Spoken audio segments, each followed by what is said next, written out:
നമസ്കാരം നാട്ടുകാരെ, വീട്ടുകാരെ, കൂട്ടുകാരെ, ജർമ്മനിയിലോട്ട് എല്ലാവർക്കും സ്വാഗതം. ഞാൻ ഇന്ന് വന്നിരിക്കുന്നത് ഇത് ജർമ്മനിയിൽ എത്തിയിട്ട് ഒരു വർഷം കഴിഞ്ഞ് ഇംഗ്ലീഷ് പഠിക്കാൻ വേണ്ടിയിട്ടാണ്.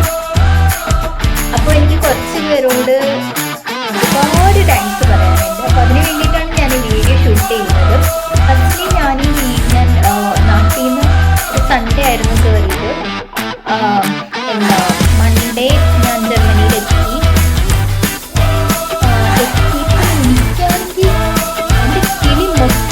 കാരണം ഞാൻ ആദ്യമായിട്ട് വീട്ടിൽ നിന്ന് മാറി നിൽക്കണം. കസിൻസിൻ്റെ വീട്ടിൽ പോലും ഞാൻ അങ്ങനെ പോയി നിൽക്കാറില്ല.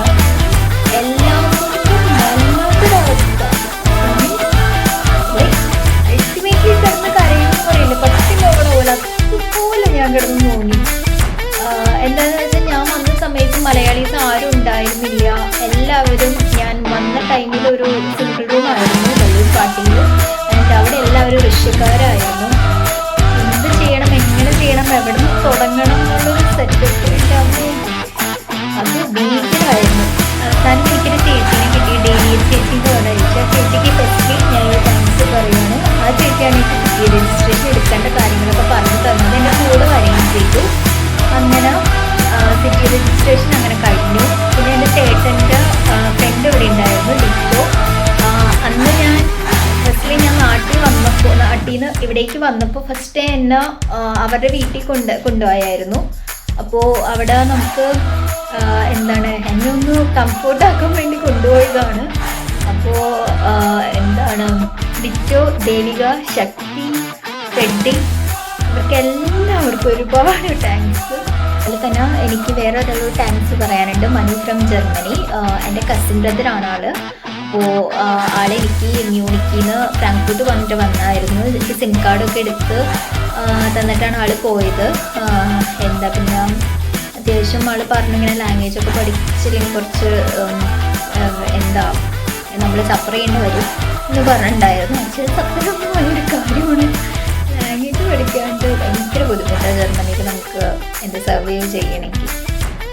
അപ്പോൾ അപ്പോൾ അങ്ങനെ ആൾ വന്നിട്ടുണ്ടായിരുന്നു. എന്നിട്ട് ആളൊക്കെ തിരിച്ചു പോയി. പിന്നെയും ഞാൻ ഡേ ബൈ ഡേ എൻ്റെ കരച്ചിൽ കൂടുന്നല്ലാണ്ട് കുറഞ്ഞു വരുന്നില്ല. അത്രയും നല്ല സെറ്റപ്പിലായിരുന്നു. അതുപോലെ വീട്ടിൽ അവരൊക്കെ ആക്ച്വലി ഞാൻ വീഡിയോ കോളിൽ ഒളിച്ച് നിൽക്കുവാണ്. എൻ്റെ അവസ്ഥ കാണാൻ പറ്റാണ്ട് അത്ര മെനകെട്ടൊരു അവസ്ഥയായിരുന്നു. അതൊക്കെ എനിക്കിപ്പോഴും എനിക്ക് ഓർമ്മയുണ്ട്. അവരൊക്കെ വീഡിയോ കോൾ ചെയ്യുമ്പോഴുള്ള അവസ്ഥ നല്ല രീതിക്ക് ഞാൻ കിടന്ന് പോകുമായിരുന്നു. അത്ര സീനായിരുന്നു. ഓരോ ദിവസം എഴുന്നേൽക്കുമ്പോൾ കൂടുന്നല്ലാണ്ട് കുറയണില്ല. അതുപോലെ കിടന്ന് പോകുമായിരുന്നു. വീട്ടിൽ നിന്ന് വീഡിയോ കോളൊക്കെ വിളിക്കുമ്പോൾ അവർക്ക് ശരിക്കും പേടിയായിരുന്നു. അവർ ഒളിച്ച് നിൽക്കുമായിരുന്നു വീഡിയോ കോൾ വിളിക്കുമ്പോൾ. കാരണം എൻ്റെ ഈ അവസ്ഥ അവർക്ക് കാണാൻ പറ്റുന്നില്ല. എനിക്ക് തോന്നുന്നു, എനിക്കറിയാൻ പാടില്ല, അമ്മാതിരി ഫോൺ കോൾസ് എനിക്ക് വന്നിട്ടുണ്ട്. മീൻസ് അവർക്കാണെങ്കിൽ ഭയങ്കര ടെൻഷൻ. ഒന്നാമത്തെ കാര്യം ഞാനങ്ങനെ പുറത്തങ്ങനെ ആദ്യമായിട്ടാണ്. അപ്പോൾ അതിൻ്റേതായ കുറേ ബുദ്ധിമുട്ടുകൾ ഉണ്ടായിരുന്നു. ഞാൻ പോയപ്പോൾ വീടും മരണമുണ്ടായിരുന്നു എന്നവർ പറയുന്നുണ്ട്. അപ്പോൾ അങ്ങനെ ഭയങ്കര സീനായിരുന്നു. പറയുന്നത് നാട്ടിലൊക്കെ ആണെങ്കിൽ എൻ്റെ ഒരു കുഞ്ഞിക്കാര്യം, എന്ത് കാര്യമായിക്കട്ടെ എല്ലാത്തിനും ഓടുന്നത് അപ്പനും ചേട്ടന്മാരുമാണ്. ഞാൻ ഇതുവരെ ഒരു കാര്യം അറിഞ്ഞിട്ടില്ല.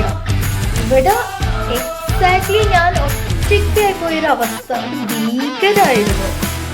അയ്യോ, പട്ടി പോകണമെന്നോട് ഞങ്ങൾക്ക് തോന്നിയത്. ഓരോ ദിവസം എഴുന്നേൽക്കുമ്പോൾ ഒന്ന് കുറയുന്നല്ലാണ്ട് ഇങ്ങനെ കൂടിക്കൂടി വരുമായിരുന്നു. അതൊക്കെ ഭീകരമായൊരു അവസ്ഥയായിരുന്നു. ആർക്കും അങ്ങനെ വരാതിരിക്കട്ടെ. അങ്ങനെ ഓരോ ദിവസങ്ങളും കടന്നു ചെല്ലുന്നു. അങ്ങനെ പയ്യെ കരഞ്ഞിട്ടിന് പ്രത്യേകിച്ച് കാര്യമൊന്നുമില്ല എന്ന് മനസ്സിലായി. പയ്യെ ചിരിക്കാൻ തുടങ്ങി. നാട്ടിലും എൻ്റെ കാര്യങ്ങളൊന്നും തുടങ്ങിയിട്ടില്ല. ഇവിടെ തുടങ്ങണമെന്നുള്ള സെറ്റപ്പ് ഇതുവരെ ആയിട്ടില്ല. ആൻഡ് എനിക്ക് തോന്നുന്നു ഒരു ഡിസംബർ ലാസ്റ്റിൽ നിഖിൽ ബാലാജി എന്ന് പറഞ്ഞൊരു കുട്ടി വന്നിട്ടുണ്ടായിരുന്നു നാട്ടിൽ. ആ കുട്ടി എന്നെ ഒരുപാട് ഹെൽപ്പ് ചെയ്തിട്ടുണ്ട്. ഒരുപാട് ഇപ്പം എന്ന് എന്തുവാണ് എല്ലാം കൂടെ നിന്ന് ഭയങ്കരമായിട്ട് എന്നെ ഹെൽപ്പ് ചെയ്യുന്നുണ്ട്. And Nikhil, if you are listening to this, thank you so much for being a good friend and thank you. അതായത് എന്തുവാ ലൈക്ക് എല്ലാം കൊണ്ടും ഇപ്പം ഞാൻ ഒരുപാട് അങ്ങ് ഡിപ്പെൻഡ് ചെയ്യുന്നില്ല ആരെയും. എന്ന് വെച്ചാൽ ഞാൻ കംപ്ലീറ്റ്ലി ഇൻഡിപെൻഡൻ്റ് ആവുമെന്ന് ഞാൻ പറയില്ല. ദൈവസഹായം കൊണ്ട് എല്ലാ കാര്യങ്ങളും ഇപ്പോൾ പയ്യെ നീങ്ങുന്നുണ്ട്, വലിയ കുഴപ്പമില്ലാണ്ട് പോകുന്നുണ്ട്. എന്തായാലും കുറേ ബാരിയേഴ്സ് ഉണ്ടായിരുന്നുവെങ്കിലും അവസാനം ഞാൻ ചിരിക്കാൻ തുടങ്ങി. എന്തുവാണ് ഇപ്പോൾ ഓക്കെ ആയി വരുന്നു. ഓക്കെ ആയി വരുന്നതല്ല, ഓക്കെ ആയി. ഫ്രണ്ട്സിനൊക്കെ അത്യാവശ്യം നമുക്ക് ആയി, ഇവിടെ കണക്ഷൻസ് കിട്ടി തുടങ്ങി. അപ്പോൾ എന്തുവാ ആ ഒരു വേഴ്സ്റ്റ് സ്റ്റേജിൽ നിന്ന് ഒരുപാട് ബെറ്റർ ആയിട്ടുണ്ട്. പിന്നെ ഇപ്പോൾ ഒരു കൊല്ലമായല്ലോ. അപ്പോൾ എന്തുവാ ഇപ്പോൾ ഓൾമോസ്റ്റ് എനിക്ക് കുക്കിംഗ് പോലും അറിയില്ലായിരുന്നു. കുറേ മണ്ടത്തരങ്ങൾ ഞാൻ കാണിച്ചിട്ടുണ്ട്. അത് ഞാൻ വേറൊരു വീഡിയോയിൽ പറയാം. PP's മണ്ടത്തരം എന്നും പറഞ്ഞൊരു വീഡിയോ ഞാൻ എന്തായാലും ഇടുന്നതാണ്. അപ്പോൾ എന്തുവാണ് അങ്ങനെ എന്തായാലും കഴിഞ്ഞു, എത്തി, സന്തോഷം, ഇപ്പോൾ ഹാപ്പി ആയിട്ടിരിക്കുന്നു. അപ്പോൾ എന്താ ജർമ്മനിയിൽ ഇനിയിപ്പോൾ വരാൻ നിൽക്കുന്ന പിള്ളേരോടൊക്കെ പറയാനുള്ളത് എന്താണെന്ന് വെച്ചാൽ എന്തായാലും ഒരു കരച്ചിൽ ഉറപ്പാണ്. അപ്പോൾ എന്താ നമ്മൾ വീട് വിട്ട് മാറേണ്ട ഒരു അവസ്ഥയൊക്കെ നല്ല സീനായിരിക്കും. എന്നെ സംബന്ധിച്ചുള്ളത് ഭയങ്കര സീനായിരുന്നു. അപ്പോൾ എന്തായാലും എല്ലാവർക്കും ഒരുപാട് താങ്ക്സ് ഉണ്ട്. ഇവിടെ നിന്നവർക്കും ആരെങ്കിലുമൊക്കെ ഞാൻ വിട്ടുപോയിട്ടുണ്ടെങ്കിൽ സോറി. എനിക്കറിയാം കുറച്ച് പേരുടെ പേര് ഞാൻ പറഞ്ഞിട്ടില്ലാന്ന്, പക്ഷെ നിങ്ങളൊക്കെ എൻ്റെ മനസ്സിലുണ്ട്. അപ്പോൾ അത്രയേ ഉള്ളൂ. So by the way just tata, വിടാം അങ്ങനെ.